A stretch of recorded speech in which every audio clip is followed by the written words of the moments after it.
Hi guys, আপনাদেরকে আজকে আমি দেখাবো মানে প্রত্যেকটা অ্যাপ মানে আপডেট কিভাবে করতে হয়। মানে অনেক সবাই জানে না যে কিভাবে আপডেট করব। মানে কোনো অ্যাপ চলছে না, অ্যাপে কোনো প্রবলেম হচ্ছে, সেই অ্যাপে আপডেট করবো। হোয়াটসঅ্যাপ হোক, ফেসবুক, মানে যাবতীয় অ্যাপ আপডেট করবো কীভাবে। আমার মূল টপিকটা হচ্ছে আজকে আপডেট নিয়ে। বন্ধুদের কাছে একটা ছোট্ট রিকোয়েস্ট, আমার চ্যানেলে যদি নতুন হয়ে থেকে থাকো তাহলে চ্যানেলটা একটু সাবস্ক্রাইব করে দাও, লাইক করবেন। ঠিক আছে, দেরি না করে ভিডিওটা শুরু করছি।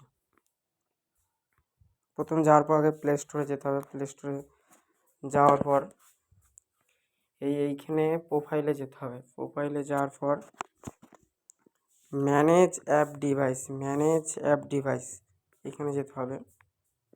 এরপরে এখানে লেখা আছে তোমার, এটা হচ্ছে 108 GB, মানে 113 মধ্যে আমার 108 মানে মেমোরি ভর্তি হয়েছে, মানে অ্যাপ।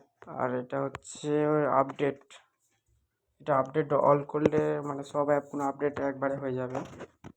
আর এখানে একটা একটা বেছে বেছে নিয়ে আপডেটও করতে পারো। যেমন আমি হোয়াটসঅ্যাপ বিজনেসটা আপডেট করব। এখানে দেখো হতে লেগে গেল। তোমার সামনে এখানে মেসেজ চলে আসবে, এই যে হচ্ছে আপডেট। হওয়ার পর অনেক অ্যাপ এটা ঠিকও হয়ে যাবে। ঠিক আছে দোস্ত, এখানেই আমার আজকের ভিডিও।